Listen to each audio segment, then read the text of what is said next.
सखा हमारे नाथ स्वामी सखा हमारे नाथ राम वसुदेवा श्री कृष्ण गोविंद हरे मुरारी नाथ नारायण वसुदेवा एकनाथ स्वामी सखा हमारे एकनाथ स्वामी सखा हमारे नाथ वसुदेवा श्री हरि शरणम प्रभु हरि शरणम श्री हरि शरणम श्री हरि शरणम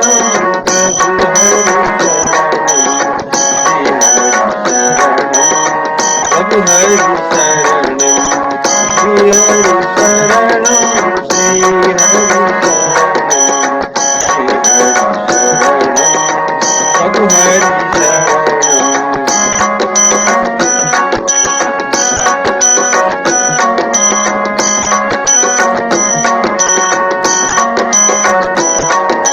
श्री हरि शरणम हरि शरणम श्री हरि शरणम प्रभु हरि शरणम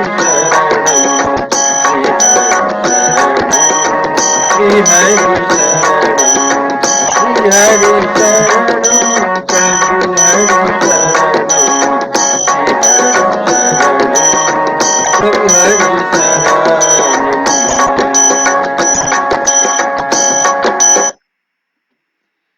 जय श्री कृष्ण, जय श्री हरि।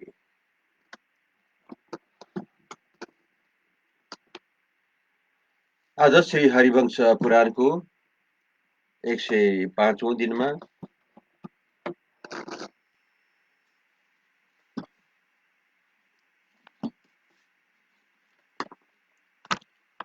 म 49वां अध्याय प्रारंभ करने जा रहा हूँ। प्रारंभ नहीं, इस कल परसों के बाकी भाग आगे बढ़ाने जा रहा हूँ। पहले हमने श्रवण किया था, महापराक्रमी केसी नामक दानव घोड़े का शरीर धारण करके रहता था। उसको जितना देवताओं के लिए भी अत्यंत कठिन था, परंतु इन भगवान वासुदेव ने उसको भी मार डाला। यहाँ तक हमने श्रवण किया था। इन्होंने समुद्र में चिरकाल से नष्ट हुए संदीपनी के पुत्र को पंचदैन्य दैत्य का वध करके यमलोक से ला दिया था।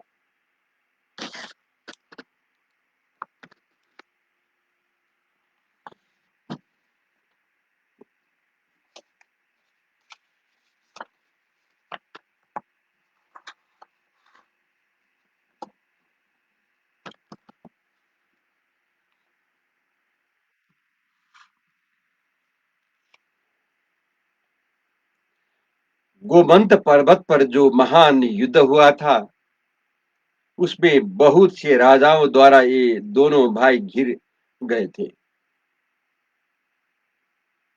परंतु वसुदेव के उन दोनों महापराक्रमी पुत्रों ने हाथी, घोड़े तथा रथ का संहार रूप अत्यंत भयादायक पराक्रम कर दिखाया।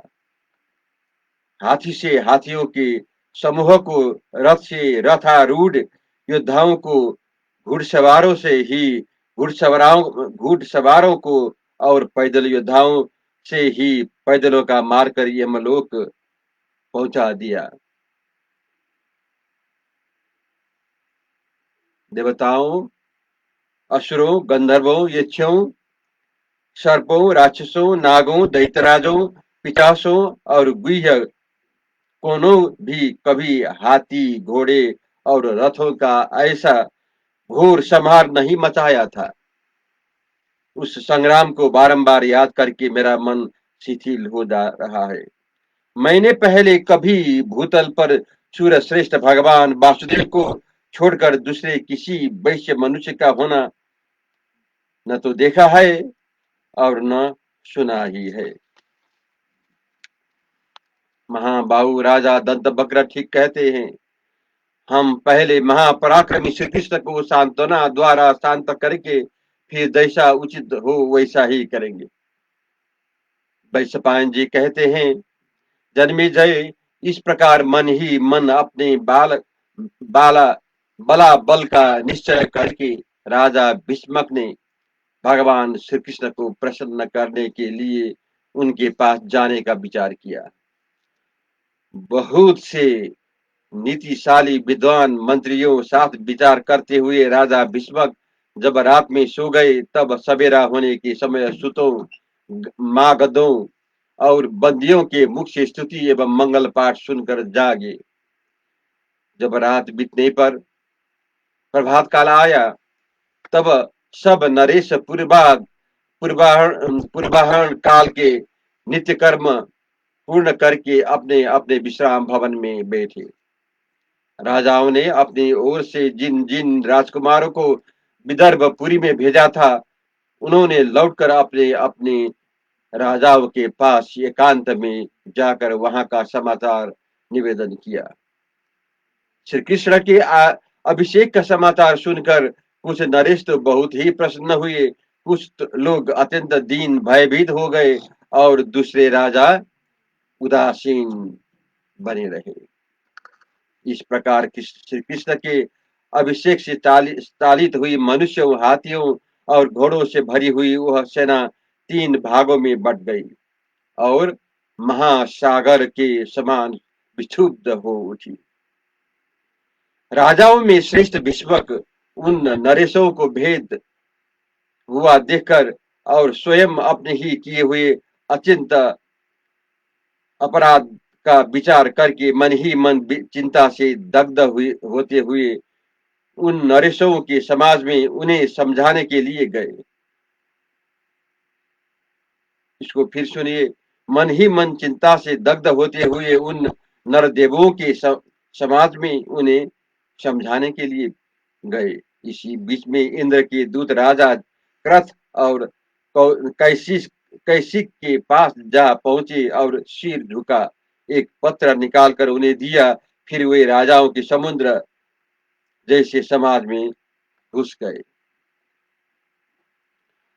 अब 50 अध्याय प्रारंभ करने जा रहा हूं। इसमें आज हम क्रथ और कैसिक द्वारा भगवान श्री कृष्ण को अपने राज्य का समर्पण, देवराज इंद्र के आदेश से सब नरेशों द्वारा भगवान का राजेंद्र के पद पर अभिषेक तथा भगवान का सबको आश्वासन देना, इसी विषय में हम आज श्रवण करेंगे। जन्मेजय ने पूछा, मुने, जो देवताओं के लिए भी दुर्जय था, उस महापराक्रमी कंस का वध करके भगवान श्री कृष्ण स्वयं न तो राज्य पर अभिषिक्त हुए और न राजाओं के आसन पर ही बैठे। इसका क्या कारण है? भगवान श्री कृष्ण कुंडिनपुर में कन्या के लिए आए थे, परंतु वहां भी निमंत्रण अतिथि नहीं बनाए गए थे। अपने आप बिना बुलाए आए थे और अपने प्रभाव के कारण पूजित हुए थे। ऐसे अनुपम अपमान को पाकर भी श्री कृष्ण ने किस लिए क्षमा कर दी? विनता के पुत्र गरुड़ भी तो महान बल और पराक्रम से संपन्न है, उन्होंने भी किस कारण की अपेक्षा से क्षमा भाव धारण कर लिया? भगवान, यह मुझे बताइए। इसको सुनने के लिए मेरे मन में बड़ा कौतूहल ही रहा गया है। वैशंपायन जी कहते हैं, जन्मेजय, क्रथ और कैसिक भगवान के भक्त थे। उन पर कृपा करने के लिए ही भगवान वहां स्वयं पधारे थे। जब भगवान श्री कृष्ण के साथ विनता नंदन गरुड़ भी विदर्भपुरी में गए, उस समय कैसिक ने उन वासुदेव के लिए मन ही मन इस प्रकार चिंतन किया, यदि हम दोनों भाई कृष्ण का अभिषेक करें तो भगवान श्री कृष्ण के आश्चर्यमय अभिषेक को देखकर हमारे पापों का नाश हो जाएगा तथा सबके मन में विशुद्ध भाव उदय होगा। अतः मैं राजाओं से कहूंगा, वसुदेव पुत्र भगवान श्री कृष्ण का दर्शन कर लेने पर निश्चय ही सबके पापों का क्षय हो जाता है। हम दोनों ने श्री कृष्ण के तत्वों का साक्षात्कार किया है। तीनों लोकों में उन कमल नयन देवादि देव जनार्दन श्री कृष्ण से बढ़कर सुपात्र दूसरा कौन है? नरेश्वर, हम दोनों उनके आतिथ्य सत्कार समय उन्हें कौन सी ऐसी वस्तु भेंट करें जिससे उत्तम पात्र को पाकर उसका समुचित आदर न करने के कारण हमारे धर्म लोप न होने पाए। इस प्रकार दोनों भाई कृत और कौशिक आपस में विचार करके अपना राज्य समर्पित करने की इच्छा से भगवान केशव के निकट गए। भगवान के पास पहुंचकर विदर्भ नगर के स्वामी वो दोनों महाभाग वीर उन श्रीहरि को सिर झुकाकर प्रणाम करने के पश्चात उनसे इस प्रकार बोले, भगवान, आज आप हमारे घर पधारे, इससे हम दोनों का जीवन सफल हो गया। हमारा इस भी सफल हो गए और हमारे संपूर्ण पितर भी तृप्त हो गए। यह चामर, व्यंजन, छत्र, ध्वजा, सिंहासन, सेना तथा समृद्धशाली कुश से परिपूर्ण यह पूरी हम दोनों भाइयों के साथ आपकी सेवा में समर्पित है। हम सब आपके हैं महाबाहो, आप उपेंद्र है, साक्षात देवेंद्र ने आपका अभिषेक किया है। हम भी इस राज्य पर आपका अभिषेक करते हैं। सारा राज्य आपको दे रहे हैं। हम दोनों ने आपका अभिषेक रूप कार्य कर दिया है। उसे बहुत से भूपाल अथवा स्वयं राजा जरासंध भी अन्यथा नहीं कर सकता। मगध देश का अधिपति महा तेजस्वी राजा जरासंध आपका शत्रु है। उसने आपके विरुद्ध होकर राजाओं को अभय प्रदान किया है। वह प्रतिदिन आपके संबंध में इस तरह की बातें किया करता है, कोई भी सिंहासन श्री कृष्ण के बैठने योग्य नहीं है, क्योंकि इस पर मृधाभिषिक्त नरेश ही बैठ सकते हैं। इनका कोई नगर या राजधानी भी नहीं है। अतः देवकी नंदन श्री कृष्ण राजाओं के इस समाज में सिंहासन पर कैसे बैठेंगे? श्री कृष्ण भी महापराक्रमी, अभिमानी और महातेजस्वी है। कन्या के लिए इस स्वयंवर के कदापि नहीं पधारेंगे।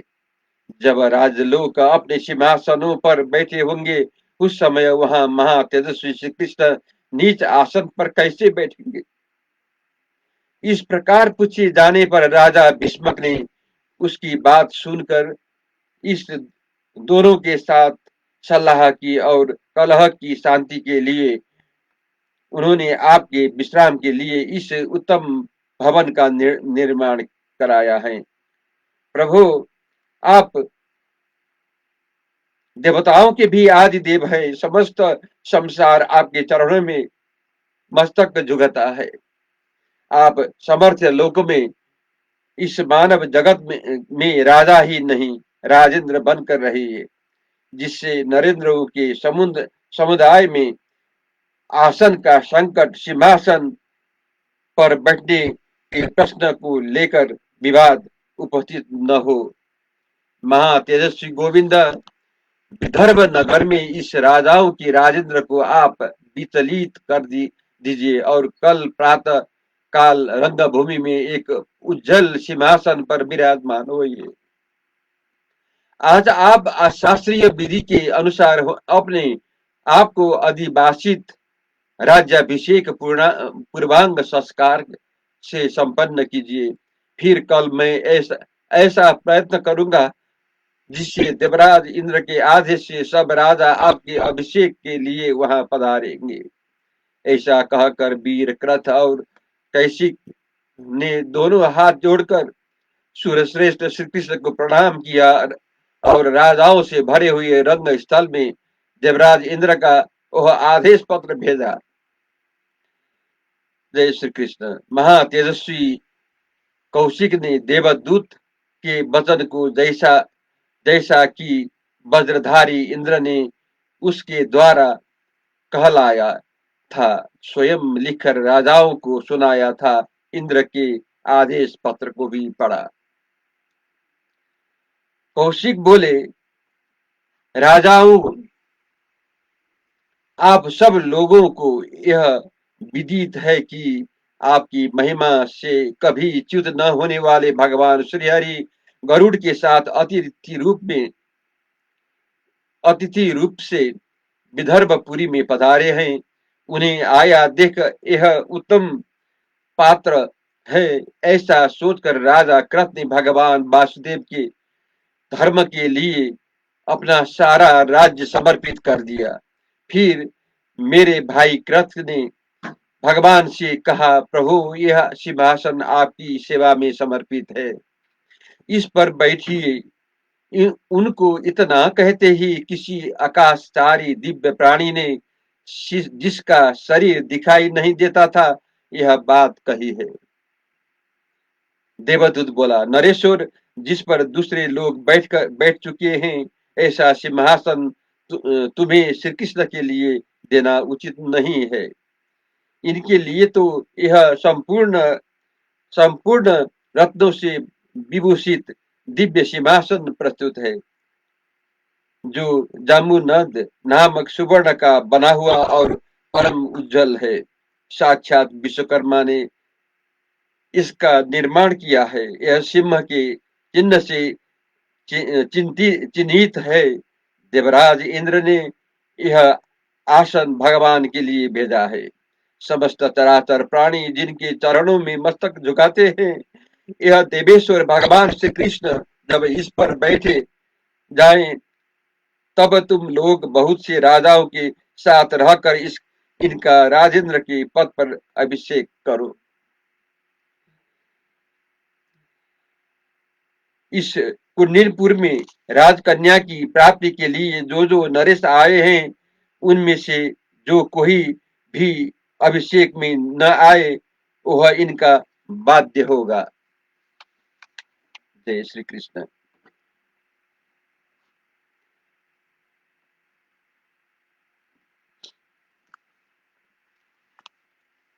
यह 8 अक्षय कलश है, जो निधियों के अंश से उत्पन्न हुए हैं।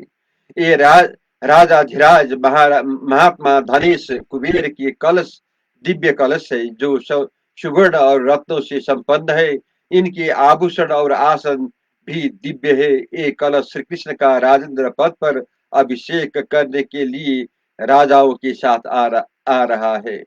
नरेश्वरों, यह मैंने आप लोगों से इंद्र का संदेश सुनाया है, अतः आप लोग इन लिखित आज्ञा पत्र के द्वारा सब राजाओं को बुलाकर भगवान श्री कृष्ण का अभिषेक करें। कैसिक ने कहा, ऐसे ही प्रेरणा देकर तथा श्री कृष्ण के लिए प्रातःकालीन सूर्य के समान कांतिमान सिंहासन समर्पित करने के वह आकाश में स्थित हुआ देवदूत स्वर्ग लोक को चला गया। इसलिए वह मैं आप लोगों को श्री कृष्ण का अभिषेक करने के लिए प्रेरित कर रहा हूँ। आप में से जो लोग यहाँ पधारे हैं, उन सब के लिए साक्षात इंद्र के द्वारा दी गई इस आज्ञा का उल्लंघन करना अत्यंत कठिन एवं भयंकर है।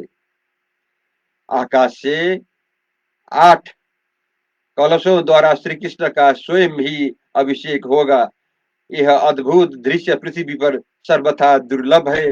आप लोगों को भी यह दर्शनीय उत्सव अवश्य देखना चाहिए। इस आश्चर्य दृश्य को देखकर हम सब लोगों का पाप निश्चय ही दूर हो जाए। श्रेष्ठ नरपतियों, आप लोग देवाधिदेव विष्णु स्वरूप श्री कृष्ण को नहाने के लिए आइए। उनसे भय न कीजिए। हमने आप लोगों के लिए जनार्दन से संधि कर ली है। भगवान श्रीहरि समस्त नरेशों को अभय दान कर रहे हैं। हमने श्री कृष्ण के रूप में अच्छी तरह देख और समझ लिया है। आप लोगों के प्रति इनका भाव सर्वथा शुद्ध है।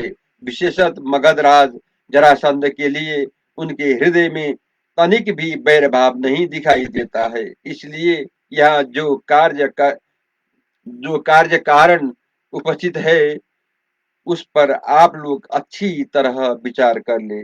जय श्री कृष्ण।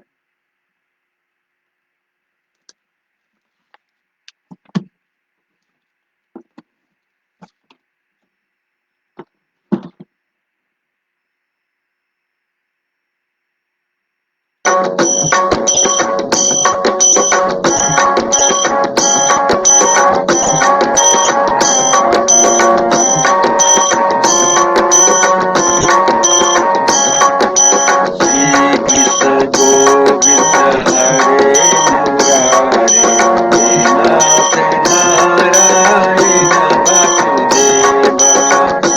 कृष्ण गोविंद हरे मुरारे, हे नाथ नारायण वासुदेवा। एकमात्र स्वामी सखा हमारे, एकमात्र स्वामी सखा हमारे, हे नाथ नारायण वासुदेवा। कृष्ण गोविंद हरे मुरारे, हे नाथ नारायण वासुदेवा। कृष्ण गोविंद हरे मुरारे, हे नाथ नारायण वासुदेवा। श्री हरि शरणम प्रभु हरि शरणम, श्री हरि शरणम, श्री हरि शरणम, श्री हरि शरणम प्रभु हरि शरणम, श्री हरि शरणम, श्री हरि शरणम, श्री हरि शरणम, श्री हरि शरणम, श्री हरि शरणम।